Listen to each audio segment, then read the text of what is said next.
So this video is here to explain the 17th nakshatra out of the 27 nakshatras, known as Anuradha. Anuradha is a nakshatra that falls in between 3.20 degrees of Scorpio to 16.40 degrees of Scorpio. The deity that rules this nakshatra is known as Mitra. The planet that controls this nakshatra, that rules this nakshatra, is Saturn. The symbol for this nakshatra is a lotus, in or a staff, in or an archway, just like Vishaka's nakshatra. What else can I say about the nakshatra? This sexual animal associated with this nakshatra is a female deer. And I might have a lot to say about this nakshatra, and I might not. We'll see. So let's start off with the deity that rules this nakshatra, known as Mitra. Mitra is a deity that is known to be like this god of cordiality and friendship and unionship and stuff. I almost want to say like a god of love, but this is more so like a god of friendship and unions for the most part. Anuradha natives, they are just very devoted people. These are people who need to be around people. They desire to be around people. It could be in a romantic sense, and it could be in a platonic sense, but they're very devoted people, very loyal people, and they need to merge with something. They need to be with something. They need to be with someone. Also, another deity that is stated to have an association and influence over this nakshatra, aside from Mitra, is known as Radha. Radha is one of the incarnations of Lady Lakshmi, the goddess of wealth, who is married to Vishnu. Radha, who is this incarnation of Lakshmi, she incarnated as a human in the name and form of a woman known as Radha, so that she could be with her husband's incarnation, Vishnu, who came to earth in the form of Krishna, who is stated to be his 8th incarnation. Vishnu is one of the major three Vedic Trinity gods in Vedic Hindu culture.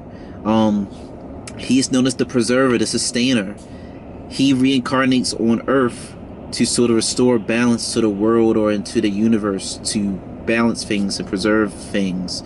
And this one incarnation came in form and name of someone as Krishna, and Lakshmi came as Radha, and she loved and desired Krishna, but they never married in this incarnation. They was never married in this incarnation. They was never together. They both liked each other. They both liked one another, but for reasons that are not really made clear to me, I get bits and pieces here and there, and I gotta sort of fill in the blanks myself as I did my own research. They just never formally got together. One thing that I've seen from researching is that it's stated that Krishna was too busy fulfilling his duties and role as this avatar, as his incarnation, to be tied down and really married to her. And another statement that I've read, according to why they probably didn't marry, was because Krishna didn't agree with the idea of marriage and stuff, you know. He considered and viewed marriage as like a business, and he didn't believe that marriage and love should be, you know, all paperwork and business and all this stuff. So he was against the idea of that general idea of marriage. At least this is what I've seen, and I just applied these contexts and clues to help me fill in the gaps to better understand Anuradha. But Radha, she perfectly embodies a lot of the traits that is associated with Anuradha nakshatra, hence her name is in here. Anuradha, also, from what I've looked up, it translates, or it means like a small spark or a small flame, or it represents like latter prosperity or latter wealth or something.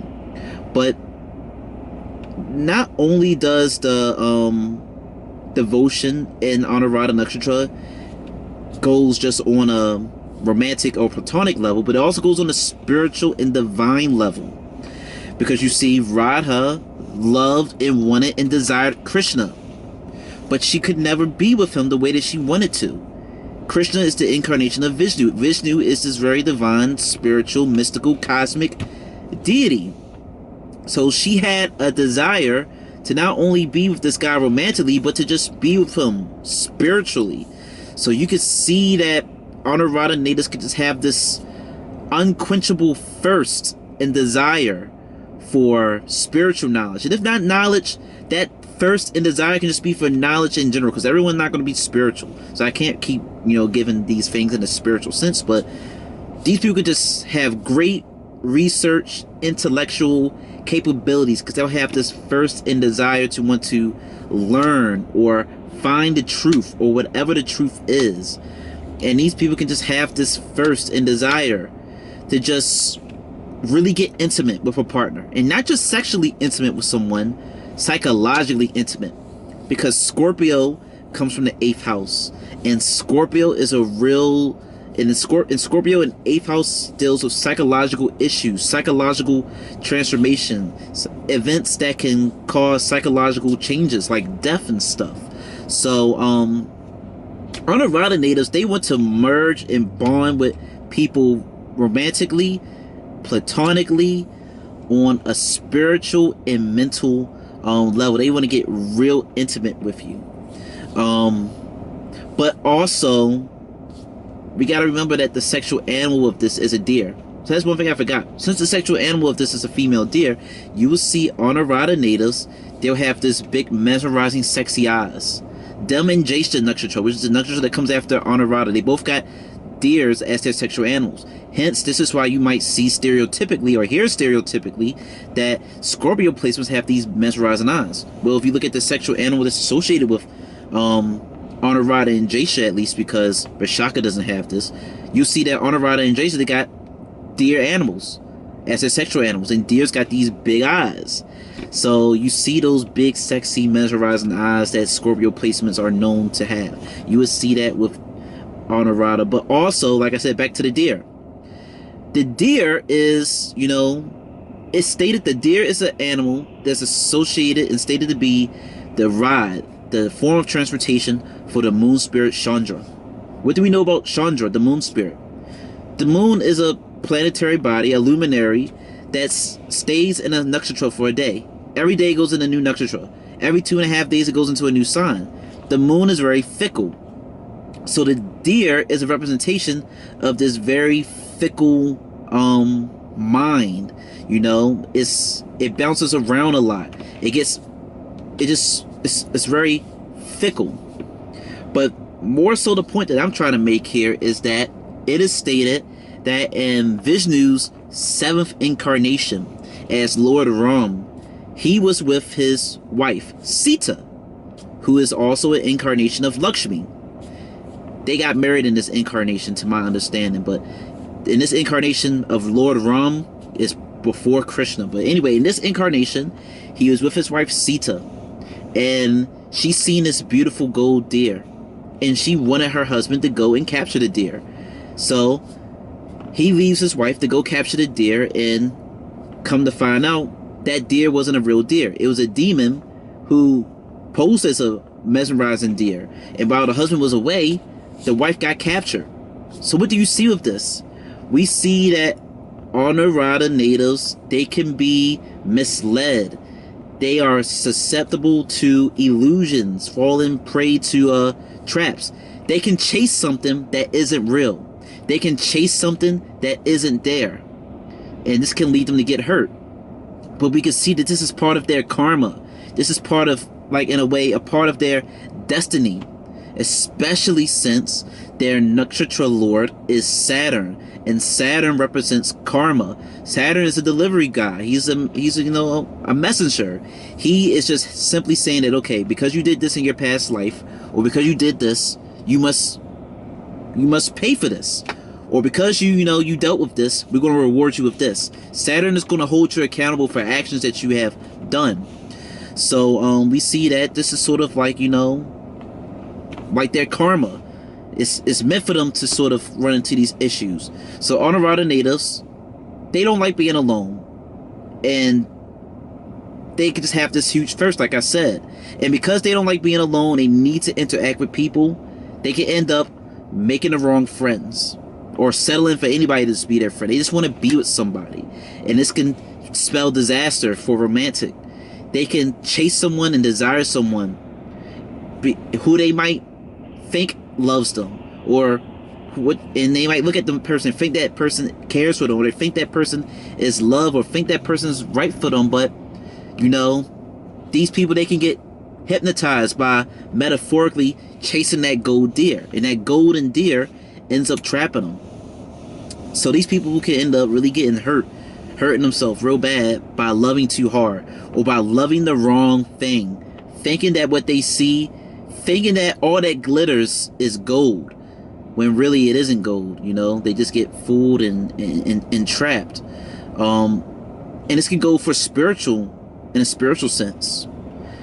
They could want to really be research oriented and learn a bunch of spiritual and occultic things, or they might want to join groups because Anuradha nakshatra is very good at like bringing people together or wanting to be with people. Especially you see this, and you can understand this with this being a Saturn root nakshatra, and Saturn is Muchakon's sign is Aquarius, which is an 11th house of large social network circles and gains.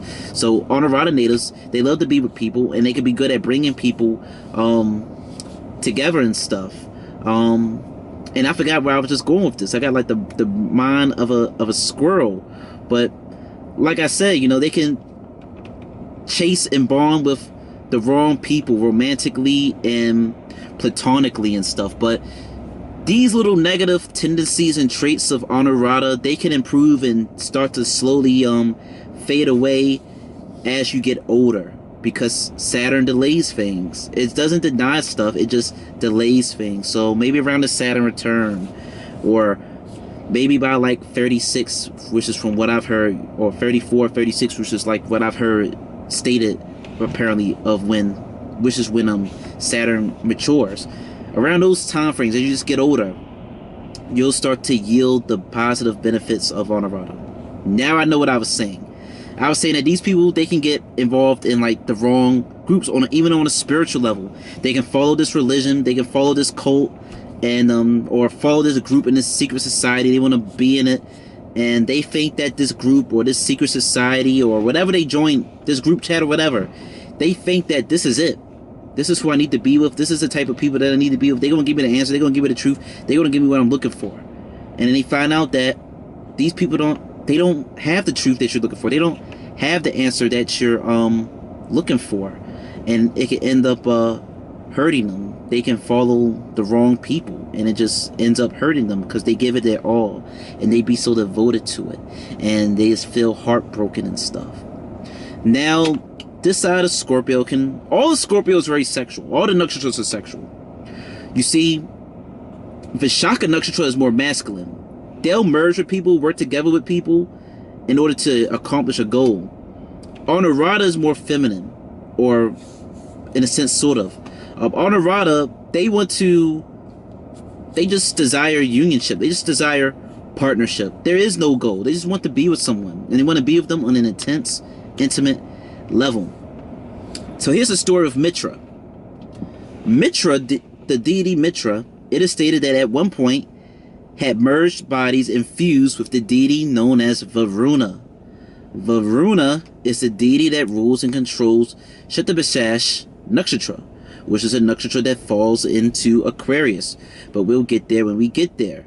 But it was at one point Mitra and Varuna, they was fused and shared one body, and they came across this courtesan, essentially, this courtesan who was in Indra's world, in the dimension, because Indra is the king of the gods of the devas. He rules heaven, he rules paradise, but his heaven and paradise is like a heaven, you know, full of sexual pleasures and stuff.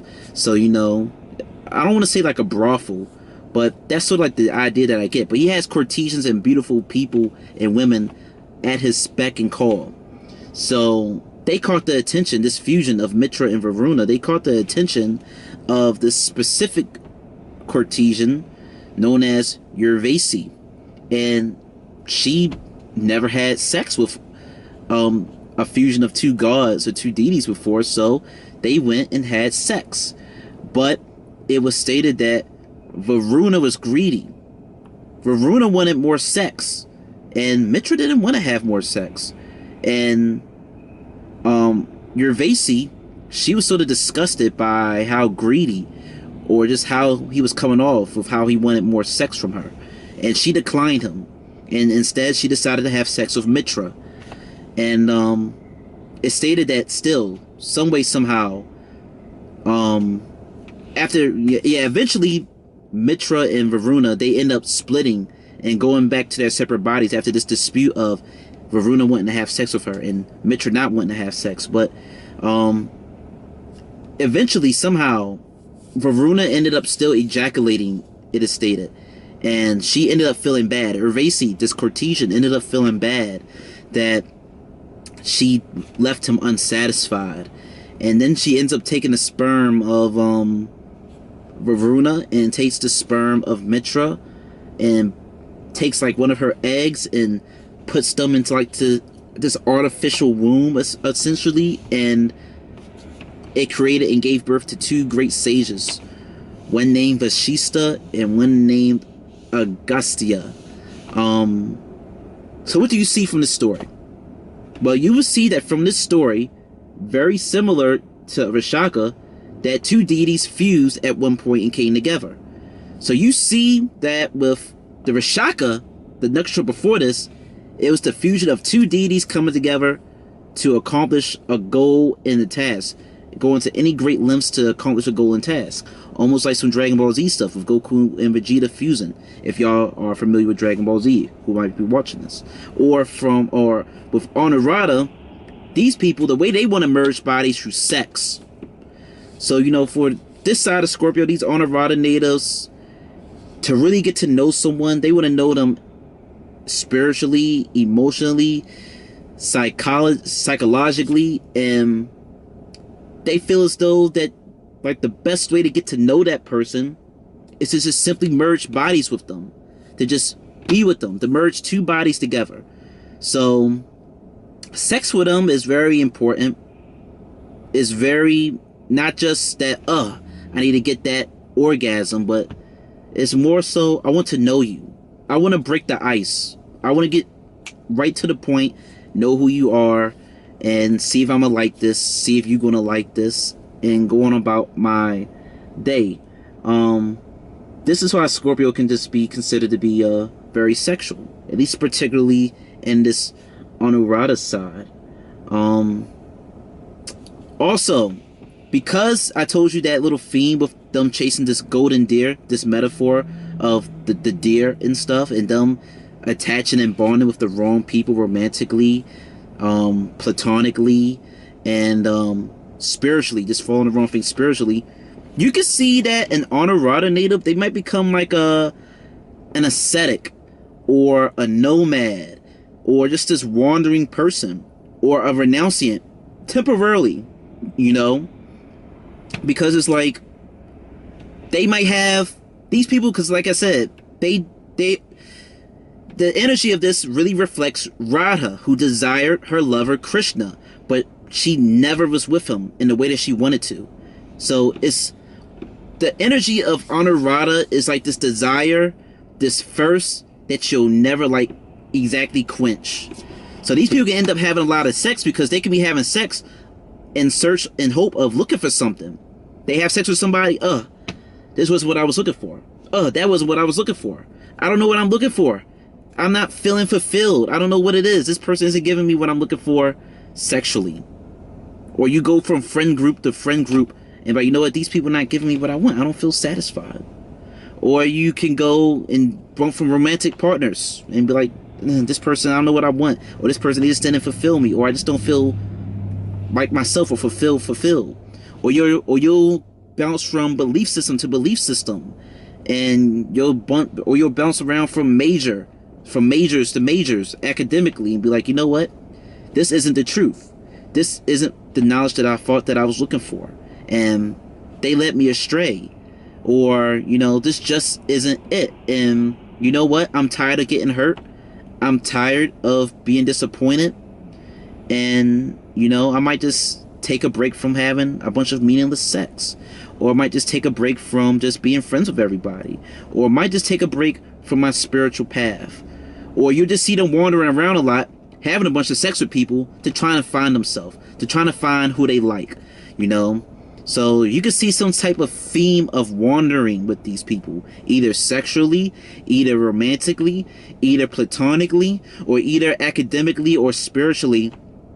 They could bounce around and wander a lot in search of finding this thirst that they're trying to quench.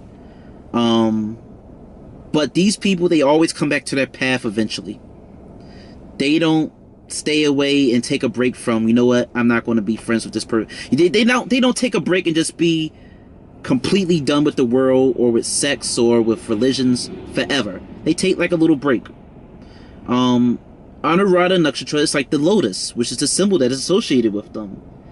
No matter, you know, no matter how dirty they get or how much they go through, they will always look great to other people. They will always look great and desirable. Hence, Radha. I don't know too much about her in Krishna specifically, but apparently, at least in India, apparently to my understanding, they are both of their love for one another is greatly idolized. Even though when you really think about it, it wasn't really like some successful, happy ending with kids and a marriage and all that stuff. You know, they wasn't together the way that she would have wanted them to be, to my understanding. But even though it wasn't like a traditional union or a traditional love, it was a love that was still glamorized by the society or glamorized by the public. So you can see people who have planets in Anuradha, specifically the 7th Lord or their Venus in here. These people can have an unconventional love that might just be different from societal terms and norms, but it could be a love that from the outside looking in, people glamorize, people be enticed and enamored by and stuff. Like if your Venus or if your 7th Lord is, or as I was saying, if your 7th Lord or your Venus is in Anuradha nakshatra, then this shows that you would have a partner who would like be very committed and loyal to you. They'll be like very devoted to you, short and simple. But your love might be unconventional, might be unusual. People might not understand it from the outside looking in. It might not be like the regular, normal, traditional type of love, but y'all would make it work. Another thing, no matter what you Anuradha natives go through, for the most part, y'all will always look glamorous to the people on the outside looking in. And I don't know if I said this already because I had to start the recording and re-record it, and I lost my train of thought. But the symbolism for this is a lotus. And the lotus is a flower that, you know, it's got to be in like a muddy or filthy, like a muddy, dirty environment or terrain. Something to that extent. Y'all can go do your own Googles and research. But the lotus, even though it has to grow and thrive in an ugly situation, in an ugly environment, they look beautiful. And the lotus flower is like associated with like spiritual enlightenment, because you see many depictions of Vedic Hindu deities like sitting on sitting on like a lotus or whatever. So this is that further exemplifies that this nakshatra is associated with deep knowledge. And it just shows that this nakshatra is just, they just look very pretty and just look very beautiful despite all the shit that they might literally be going through, just like the lotus. And since the roots in the stem of the lotus goes deep in the mud and the dirt, and because if this is a nakshatra that's in Scorpio, and Scorpio has that 8th house energy, uncovering taboo and secrets, digging deep and going underground. And yeah, and because this energy of this nakshatra is really devoted and unquenchable, insatiable devotion towards something, these people can be great. It's been stated that this nakshatra is like associated with plumbing or whatever. because plumbing systems, they go deep underground and stuff. They go deep underground. Or in another sense, this is also stated because of this little dots, this little analogy that I pointed out. These people could be great, prominent Anuradha placements, maybe like K2 especially, or maybe Mars in like the right house or whatever. But prominent Anuradha natives, they can be great at uncovering secrets and loopholes, as stated, like in contracts or whatever, because they would just, they'll just lock on and just read and research and become just obsessed with stuff. So Anuradhas, they can achieve great things if they direct their devotion to the right things. If they direct their devotion and committedness to the right things, they can accomplish a lot of things. But we see that early on in life, they'll just lightly wander and be committed to the wrong people and get hurt. But that's part of their path. That's part of their, lesson. And like I said, no matter how many times they sort of get like redirected off their path, they'll go back to it. Another symbolism for this nakshatra is a staff. And staffs are like associated with wizards and sages, and this just further exemplifies that these people can just be very spiritually inclined and devoted to a higher power and stuff, but that is essentially all that I have to say for Anuradha nakshatra. It's very sexual, it's very intimate, it wants to get right to it. They need friends, they want to be in groups, they want to be around people. They just can't be alone, they'll go crazy. They need to be devoted to a higher power, be devoted to something academically. They want to be devoted to a lover, to a partner, to a friend. But they can bounce around from friend groups or sexual partners or romantic partners or from belief systems and chase the wrong things and end up getting real hurt and maybe take a step back and be a recluse and then come back to it. And that's essentially it. That's sort of like the energy and the cycle of Anuradha. I'm gonna go take a quick glance at my notes, making sure that I am not missing anything in particular. Also, these people could probably be able to extract or see the good even from like a negative situation. Why did I say that? This is also deals with my lotus, with the lotus analogy. The plant is in this muddy, filthy, like soil and environment, but it's beautiful on the surface. I believe that Anuradha natives, they are able to make the best out of a nasty situation. And because I mentioned this theme of wandering, you could see that maybe Anuradha natives, especially if it's like associated with the 7th Lord or maybe like the 10th Lord, that potentially these people would either, there might be some form of distance or long distance travel or relationship in regards to their lover or their career or in regards to whatever the signification of the planet that's in Anuradha or the house that rules. Like, you might see that someone who might have maybe a Jupiter who is the 9th Lord in Anuradha potentially. I'm just throwing things out to paint an example. These people might, get educated and maybe go to school or teach from online potentially. Or 10th Lord, they might teach from home. But you might just see this theme of distance because Mitra had to separate from Varuna. Radha was never with Krishna the way that she wanted to be.